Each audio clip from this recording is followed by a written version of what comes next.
Everybody, कैसे हैं आप सब। उम्मीद करता हूँ कि आप सब अच्छे होंगे। ठीक है, सो आज जो है हम लोग करने वाले हैं क्लास 10th इंग्लिश का chapter 4 MCQs, that is from the diary of Anne Frank. ठीक है, ये चैप्टर जो है काफ़ी इंपॉर्टेंट है और इससे काफ़ी सारे MCQs जो बन सकते थे वो मैंने आपके सामने ला करके रख दिया है। ठीक है, अप्रॉक्स हम लोग इतने MCQs करेंगे और इस चैप्टर का जो है पूरी अच्छी तरीके से रिवीजन कर लेंगे, क्योंकि रिवीजन के टाइम पे हमें MCQ करके पूरे चैप्टर का DPP सॉल्व कर लेते हैं, क्यों है ना। चलिए, ठीक है, जितनी ज़्यादा से ज़्यादा क्वेश्चन प्रैक्टिस करेंगे उतना ही ज़्यादा हमारे लिए अच्छा होगा, है ना। तो चलिए, without wasting your time let get started. And if you are new on our channel, please do like, subscribe and share our videos with your friends and family, ताकि हमें मोटिवेशन मिलती है और आपके फ्रेंड्स जो है उनको भी इनसे बेनिफिट होगा। ठीक है, और छोटा सा आपका सपोर्ट हमें काफ़ी कुछ मोटिवेशन देता है, सो थोड़ा सा सपोर्ट दिखाई कीजिए। ठीक है, so let's start the session. So question number first हमारे सामने आ गया है। क्वेश्चन नंबर फर्स्ट बोल रहा है, Anne was dash year old when he started writing diary. Anne कितनी साल की थी जब उसने स्टार्ट किया राइटिंग डायरी। जब वो उन्होंने डायरी लिखना शुरू किया तो वो कितने साल की थी। तो आपको पता होना चाहिए कि वो 13 साल की थी, दैट इज़ वो 13 ईयर्स की थी जब से उनको उनके फादर जो थे, फादर कौन थे उसके, उसका भी नाम आपको होना चाहिए। तो फादर का नेम था उसको ऑटो फ्रैंक। तो ऑटो फ्रैंक जो थे उन्होंने उसको क्या दिया था, डायरी दिया था उसके 13th बर्थडे पे। ठीक है, जिसको उन्होंने उसका नाम क्या रखा था, किटी रखा था एन ने। ठीक है, इतना समझ में आ गया। चलिए, तो क्वेश्चन नंबर 2 पे चलते हैं। क्वेश्चन नंबर 2 क्या बोल रहा है, दैट इज एक सेकेंड, दैट इज क्या बोल रहा है, dash has more patience than people. Question number 2 बोल रहा है कि किसके पास जो है पीपल से ज़्यादा पेशेंस होता है। क्या वो एनिमल्स है, क्या वो पेपर्स है, क्या वो बर्ड्स है या बुक्स है। तो आपको पता होना चाहिए कि वो उन्होंने बोला था कि पेपर्स जो है उनका जो है ना, वो उसके पास जो पेशेंस वो किसी से आदमी से ज़्यादा होता है, पेपर्स के पास ज़्यादा पेशेंस होता है। क्वेश्चन नंबर 3 बोल रहा है कि Anne Frank started writing diary as she has no, क्या नहीं था उसके पास, क्या फ्रेंड नहीं थे, सिबलिंग नहीं थे, फैमिली मेंबर्स नहीं थे या टॉय नहीं थे। तो आपको इसका आंसर पता होना चाहिए कि जब उसके पास फ्रेंड नहीं थे, क्योंकि वो उसका मानना था कि फ्रेंड के साथ हम सारी चीज़ें शेयर नहीं कर सकते, क्योंकि उसके वो अगर क्या है ना, उसके पास इतनी पेशेंस नहीं होती है पेपर की तरह, है ना। तो क्वेश्चन नंबर 4 क्या बोल रहा है, there was near about dash people in family. Anne की फैमिली में कितने लोग थे। तो आपको पता है कि अबाउट 30 पीपल्स थे एन की फैमिली में, अंकल आंट बहुत लोग थे उसके, है ना।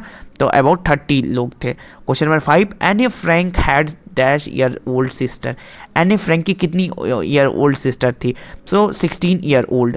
तो उसका नाम क्या था, मार्गरेट, है ना। मार्गरेट नाम था ना उसका, दैट इज़ वो उसकी एन ए फ्रैंक की जो है ओल्डर सिस्टर थी।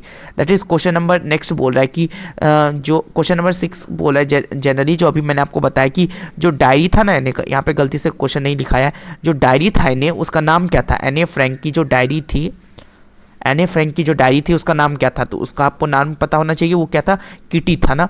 वो क्या था, किटी था। यहाँ पे क्वेश्चन में थोड़ा मिस्टेक है, बस आपको बस यही बताना था कि डायरी एन ए फ्रैंक का नाम क्या था। तो वो क्या था, किटी था। नेक्स्ट क्वेश्चन बोला, Anne Frank father married her mother when he was at age of, कितने एज पे थे। तो आपको पता होना चाहिए 36। जब एन ए फ्रैंक के फादर जब 36 के थे तभी उन्होंने उसकी एन ए फ्रैंक की मदर से क्या किया था, शादी किया था, है ना। चलिए, नेक्स्ट क्वेश्चन, क्वेश्चन नंबर 8 बोल रहा है, Margaret was the name of Anne's. अभी मैंने आपको बताया कि वो किसका थे, दैट इज क्या वो आंट थी, मदर थी, सिस्टर थी या डायरी थी। तो आपको पता होना चाहिए कि वो कौन थी, उसकी सिस्टर थी, उसकी एल्डर सिस्टर, उसकी यंगर सिस्टर थी वो। ठीक है, किसकी, एन ए फ्रैंक की। Question number 9, that is both the sisters were born in Frankfurt. और ये फ्रैंकफर्ट कहाँ लाया करता है, क्या वो जर्मनी में है, इटली में है, जापान में है या फिर चाइना में। तो अब हम लोग को इजीली पता चल जाएगा कि वो इटली या जर्मनी में। आपको कन्फ्यूजन होगा क्योंकि जापान और चाइना एशिया की बात यहाँ हो ही नहीं रही है। सो इसमें से जो सटीक आंसर है आपको पता होना चाहिए कि वो जर्मनी, है ना, जर्मनी, जहाँ पे ज्यूस, आपने ज्यूस के बारे में पढ़ रखा है इस चैप्टर में, है ना। चलिए, question number 10, that is question number 10 बोल रहा है, Anne Frank was born on 12th June. ठीक है, अब 12 जून को तो वो बॉर्न हुई थी, बट ईयर कौन सा था। एन ए फ्रैंक जिस ईयर पैदा हुई थी उस ईयर का नेम क्या था, क्या वो 1930 था, 1929, 1931 या 1933। तो वो आपको पता चाहिए, वो 1929 था, that is option number B. वो कब उनका जन्म हुआ था, दैट इज 12 जून 1929 को हुआ था। Question number 11, in dash year dash her father immigrated to Holland. उसके फादर जो है वो कब हॉलैंड चले गए थे। तो हॉलैंड कब चल गए थे, तो वो 1933 में। कब चल गए थे, 1933 में उसके जो फादर थे वो कहाँ चल गए थे, हॉलैंड चले गए थे। क्वेश्चन नंबर 12, दैट इज इथ Hollander Frank is the name of Annie's. Edith Hollander जो है वो फ्रैंक के वो किसका नेम था? क्या वो मदर का था, ग्रैंड मदर का, सिस्टर का, या फिर वो क्या था? मदर का था, उसकी मदर का नाम था, है ना। चलिए next question, that is next question बोल रहा है कि Anne and her sister went to dash her grandmother's house. So वो कहाँ गए थे? एचएन में। कहाँ गए थे? एचएन में। वो अपने ग्रैंड मदर के हाउस पे चले गए थे। Question number 14, that is Margaret and Anne went to Holland in month of dash and dash. वो कब गए थे? दैट इज दिसंबर में पहले मार्गरेट गई थी और फिर फेब में जो है उसके बर्थडे पर एनी फ्रैंक को बुला लिया गया था उसके पास, है ना। क्वेश्चन नंबर 15 क्या बोल रहा है? इन द समर ऑफ 1941, जो समर था 1941 का, डैश हैड एन ऑपरेशन। वो क्या था operation? Grand father, Margaret, grand mother या फादर? तो उसकी ग्रैंड मदर का जो है ऑपरेशन हुआ था वहाँ पे, है ना। क्वेश्चन नंबर नेक्स्ट बोल रहा है 16th, that is any study till dash standard in first school of Holland. Holland की फर्स्ट स्कूल में वो कब तक पढ़ी थी? तो आपको बताना चाहिए 6th स्टैंडर्ड तक, है ना। नेक्स्ट क्वेश्चन नंबर 17 बोल रहा है Mrs dash was the headmistress of Anne's first school. So वो कौन थी? Mrs, that is Kuperus. वो जो मिसिस क्यूप्रोस थी वो उसकी क्या थी? एनी की हेड मिस्ट्रेस थी। क्वेश्चन नंबर 18 क्या बोले कि ग्रैंड माँ डाइड इन जनवरी। एनी की जो ग्रैंड माँ थी वो कब डाई हो गई थी? सो जनवरी 1942 में, ठीक है। Next question, Anne Frank started writing diary on dash 1942। वो कब लिखना? 20th जून को, ठीक है, 20th जून, यानी कि that is your will be answer B. Okay, next question, that is the center class was waiting for their upcoming. वो किसके अपकमिंग? तो वो पता है आपको रिजल्ट के बारे में, एनुअल कॉन्सर्ट, फुटबॉल मैच और एग्जामिनेशन के बारे में नहीं, रिजल्ट के बारे में सोच रही थी कि कौन पास होगा और कौन इसी क्लास में इस साल रुक जाएगा। सो ये वही लोग सोच रहे थे यहाँ पे। सो question number 21, name of the एनियस school friend was. इस नैनी की स्कूल फ्रेंड का नाम क्या था? दैट इज जीएन नेम था, है ना। पूरा नाम आप मुझे कमेंट्स में बताओगे, ठीक है। जीएन पूरा नाम आप एनी की फ्रेंड का मुझे कमेंट्स में बताना, ठीक है। फिर मैं अगर प्रॉब्लम आती है तो मैं आपको फुल नेम बताऊंगा, वैसे चैप्टर में दिया हुआ है। क्वेश्चन नंबर 22 क्या बोल रहा है? Question number 22, Annie's father Anne Frank has a doubt only in the result of subject. Any किस सब्जेक्ट में एनी को सिर्फ डाउट था? तो आपको पता होना चाहिए कि उसने मैथ्स की बात कर रखी थी कि उसको उसी में सिर्फ एक डाउट था, ठीक है। Next question, question number 23, that is there were dash teachers in Anne school. कितने टीचर्स थे एनी के स्कूल में? तो एनी के स्कूल में जो थे पूरे 9 टीचर्स थे एनी के स्कूल में, ठीक है, 9 टीचर्स थे। Question number 24, Anne got dash as a punishment from her maths teacher. तो वो क्या मिला था उसको? ऐसे राइटिंग के लिए मिला था ना, ऐसे राइटिंग, यानी कि एक्स्ट्रा होमवर्क उसको मिल गया था, है ना।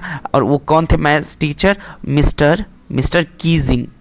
कौन थे? मिस्टर कीजिंग थे ना, आपको याद होना चाहिए सारी चीज़ें। Question number 25, the topic of the essay given by the teacher to Anne was. वो क्या था? तो आपको पता है वो था पहले चैटर बॉक्स, फिर था इनकॉरेजेबल चैटर बॉक्स, देन उसके बाद क्या था? Quack said mistress chatter box, है ना। यहाँ देख लो, क्वेश्चन नंबर 26 बोल रहा है the third assignment bye given by mister Keesing any. वो क्या था? अभी मैंने आपको इस बातों में समझा ही दिया। चैटर बॉक्स तो उसका फर्स्ट था, क्वैक मिस्ट्रेस चैट ऐसा कुछ था ही नहीं, इनकॉरेजेबल चैटर बॉक्स उसको सेकेंड टाइम लिखने दिया गया था, और डी जब quack said mistress chatter box ये वो दिया गया था थर्ड टाइम में, ठीक है। तो इसका ऑप्शन जो है वो राइट हो जाएगा, डी, ठीक है। अब देखो ये Saini any friend was very good in, वो किस में थी? तो आपको बताना चाहिए कि वो पोइट्री में अच्छी थी, इसीलिए उसने उसके साथ ऐसे लिखने का और एक कॉम्बिनेशन बनाने का सोचा था लास्ट जब उसको मिला था। Question number 28, at her third tired assignment any wrote a poem about. किसके बारे में पोएम लिखी थी? वो अपनी फ्रेंड की हेल्प से। तो उसने क्या लिखा था? एक डक फैमिली के बारे में, है ना, जिसमें फादर डक थे जिन्होंने क्या किया था? पीट के मार दिया था क्योंकि वो बहुत शोर करते थे उसके बच्चे। So question number 29, the lesson is extracted from. कहाँ से लेसन लिया गया? The diary of a young girl B, जो कि खुद एने फ्रैंक थी। एने फ्रैंक की डायरी से ये स्टोरी लिया गया, ये ऑटोबायोग्राफी है एक टाइप से, ठीक है। दैट इज नेक्स्ट बोला है the name of the maths teacher of Anne Frank. वो क्या था नेम? तो मिस्टर कीजिंग, मैंने ये बता भी रखा है आपको बातों में, है ना। चलिए नेक्स्ट क्वेश्चन बोल रहा है why was writing a diary in a strange experience for any. Any के लिए डायरी लिखना एक स्ट्रेंज एक्सपीरियंस क्यों था? सो आपको पता था कि she had never written anything before, इससे पहले उसने कुछ नहीं लिखा था, और she did not know anything about how to write, ऐसा कुछ नहीं था उसके साथ। बट सी जो बोल रहा है कि neither she nor anyone else would be interested in later. So both A and C, यानी कि ए और सी इन दोनों की वजह से एनीथिंग को थोड़ी सी डिफिकल्टी आ रही थी ना, स्ट्रेंज लग रहा था डायरी लिखना कि मेरी डायरी को कौन इंटरेस्ट लेगा, है ना, क्या ही इंटरेस्ट लेगा एक 12 साल की डायरी, बच्ची की डायरी पढ़ने में कोई। सो क्वेश्चन नंबर नेक्स्ट बोल रहा है कि who would Anne allow to read diary, किसको एनी अलाउ करेगी read, so that is she, a real friend, ठीक है, वो क्या है, रियल फ्रेंड कोई सिर्फ, ठीक है। चलो नेक्स्ट क्वेश्चन बोल रहा है that is why does Anne want to keep a diary, क्यों रखना चाहती थी, है ना।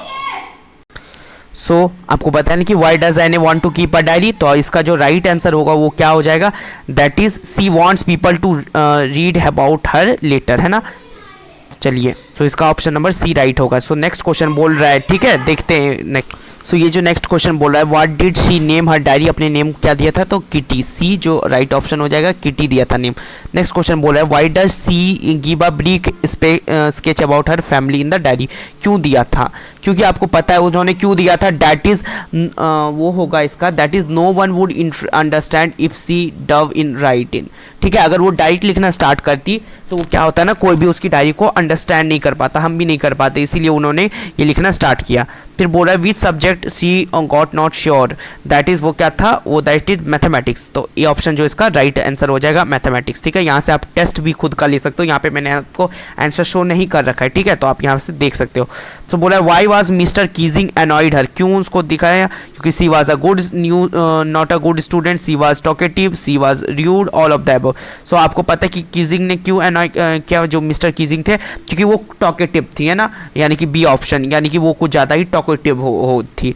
नेक्स्ट क्वेश्चन बोल रहा है which topic as she to write essay on the as part of his punishment, तो वो क्या था, सबसे पहला टॉपिक उसके लिए दैट इज वो था सारी टॉपिक्स थे, चैटर बॉक्स, इनकॉरेजेबल चैटर बॉक्स और quack quack said miss chatter box, ये तीनों टॉपिक्स उसको एक एक करके मिले थे लिखने के लिए उनको, ठीक है। सो नेक्स्ट क्वेश्चन बोल रहा है what language was the diary originally written in, है ना, जो ये डायरी है वो लिटरली किस ओरिजिनल लैंग्वेज में लिखी है, तो आपको पता होना चाहिए कि वो किस ओरिजिनल लैंग्वेज में लिखी हुई है, डच में लिखी हुई है, किस में लिखी हुई है, डच में। Next question how did the एने जस्टिफाई हर बीइंग टॉकेटिव इन एसे, तो कैसे उसने डिस्क्राइब किया, दैट इज उन्होंने बताया कि इट इज़ इनहेरिटेड ट्रेड, जो कि उसकी मदर से मिला है, उसकी मदर भी बहुत ज़्यादा टॉकेटिव है, तो वो खुद को उससे रोक नहीं सकती है, तो सी इसका राइट ऑप्शन हो जाएगा, राइट आंसर, ठीक है। Next question what shows Anne love for her grand mother, क्या दिखाया था, love for her grand mother, so that will be that is both 1 and 2, यानी कि she still think about her और that is she miss her, ये दोनों चीज़ें दिखाती है कि एने अपनी ग्रैंड मदर से बहुत ज़्यादा लव करती थी, है ना। नेक्स्ट क्वेश्चन बोल रहा है Why does the Annie think she was lonely? एने ने क्यों सोचा कि वो lonely है, वो अकेली है, क्योंकि because she has no real friend, उसके पास फ्रेंड तो थी लेकिन कोई भी रियल फ्रेंड्स नहीं थी जिसके साथ वो शेयर सब कुछ कर सके, इसलिए वो थोड़ी खुद को अलोन समझती थी, लॉनली समझती थी। दैट इज नेक्स्ट क्वेश्चन बोल रहा है why does she was unable to get closer to us already existing friend, वो क्यों व्हाई वाज सी, वो क्यों अनेबल थी गेट क्लोजर टू, ऑलरेडी उसके पास फ्रेंड थे। तो आपको इसका आंसर पता होना चाहिए, दैट इज उसको आपको पता है कि she can't bring herself to talk about personal stuff, वो खुद के पर्सनल स्टफ्स की बातें वो नहीं कर पाती है ना, वो कुछ नहीं कर पाती हैं, सो सी जो है राइट आंसर हो जाएगा इसका, ठीक है। नेक्स्ट क्वेश्चन अगर देखें सो व्हाट वुड जो है अब बोला what would the kids bet about in class, किस चीज़ के बारे में बच्चे जो थे वो बेट लगा रहे थे क्लास में, सो वो किसके, who would pass the class, इस सब की वो क्या कर रहे थे, बेट लगा रहे थे, बी ऑप्शन जो इसका राइट हो जाएगा, ठीक है। नेक्स्ट क्वेश्चन बोले यहाँ से आप टेस्ट लो और मुझे बताना आपके कितने मार्क्स आए लास्ट में, प्लीज़ मुझे बता देना, ठीक है, ताकि आपकी मैं भी जान पाऊँ कि कितनी प्रिपरेशन अच्छी हो रखी है। नेक्स्ट बोला कि what did she write in her last ऐसे, क्या लिखा था उन्होंने लास्ट लेसे में, एक फनी पोएम लिखी थी उन्होंने, क्या लिखी थी, एक फनी पोएम डक की फैमिली के बारे में। Next question when was the diary given to Anne को कब डायरी दिया गया, तो उसके कौन से बर्थडे पे, तो आपको पता होना चाहिए कि 13th बर्थडे पे उसको दिया गया था, ऑप्शन नंबर सी जो है राइट हो जाएगा, 13th बर्थडे पे दिया गया था। नेक्स्ट क्वेश्चन बोल रहा है what name as her book published with, क्या नाम मुझसे पब्लिश हुई थी, दैट इज ये सभी बातें आपको पता होनी चाहिए, that is a diary of a young girl, that is option number B, a diary of a young girl से उसकी नेम से पब्लिश हुई थी। Next question why did she not want to give a brief sketch in diary first, क्यों नहीं देना चाहती थी, तो उसका जो राइट आंसर हो जाएगा वो क्या हो जाएगा, सो आपको पता है कि she did not want to formal, बिल्कुल सही बात है, और she wanted diary to be her real friend, so that's why both A and B जो है यहाँ पे राइट आंसर हो जाएगा। ठीक है, next question, how many siblings that any have, any को कितने सिबलिंग्स थे, दैट इज ए 1 सिबलिंग्स थी एनी की। Next question, that is what was Annie's Frank full name, any का जो फुल नेम था वो क्या था, ये आपको पता होना चाहिए कि एनी की जो फुल नेम थी वो क्या थी, एनेलिजी मैरी फ्रैंक, ये जो है दैट इज उसका जो है क्या था, फुल नेम था। Question number 20 question number next क्या बोला है, who was only survivor from Annie's family, उसके कौन थे, सिर्फ एनी के जो फादर थे, तो एनी के father, option number B will be your right answer, जो एनी के सिर्फ फादर थे वही सर्वाइवर थे। Next question, what was the name of Annie's Frank sister, Annie Frank की सिस्टर का नाम क्या था, बी मार्गरेट नहीं मार्गरॉट, ठीक है बी। सो अब नेक्स्ट क्वेश्चन बोला है, in which city were the Annie and Margot sent to live with her grand mother, तो वो कौन सी जगह थी, तो आपको पता था वो एचिन, वो कहाँ था, एचिन में। Next question, how did Annie father when he married to her mother, तो आपको पता चाहिए वो सी, दैट इज वो कितने के थे, 36 ईयर्स के थे जब उन्होंने उनकी मदर से शादी की थी। नेक्स्ट क्वेश्चन बोल रहा है, on which date did Annie record the incident with mister Keesing class in her diary, तो वो कब की थी, क्या वो 12 जून 1914 की थी, या 21 जून 1942, 28 जून 1942 या 22 जून 1942, तो उसका राइट आंसर क्या हो जाएगा, 28 जून 1942, 28 जून को, ठीक है, और कब 1942, तो इसका जो राइट आंसर हो जाएगा वो सी हो जाएगा। सो इसी के साथ जो हमने पूरा एमसीक्यू इसका क्या किया है, ख़त्म कर दिया है। So if you like this video please do like, subscribe and share with your friends, इससे क्या होता है ना, हमें मोटिवेशन मिलता है और आपके लिए न्यू वीडियोज़ और भी लाने में हमें क्या आता है, मज़ा आता है। सो आप प्लीज़ हमें सपोर्ट करते रहो, हमारे वीडियोज़ को ज़्यादा से ज़्यादा देखो, शेयर करो, आपकी जो टर्म 1 एग्जामिनेशन है वो बहुत ईजी हो जाएंगे, बहुत ईजी तरीके से निकल जाएंगे, ठीक है। ऐसे ही करके पूरा जो है ईयर हम लोग अच्छे से पढ़ाई करके अच्छे अच्छे मार्क्स ले आएंगे, ठीक है। So we will meet in the next video, till then take care and bye bye, God bless you.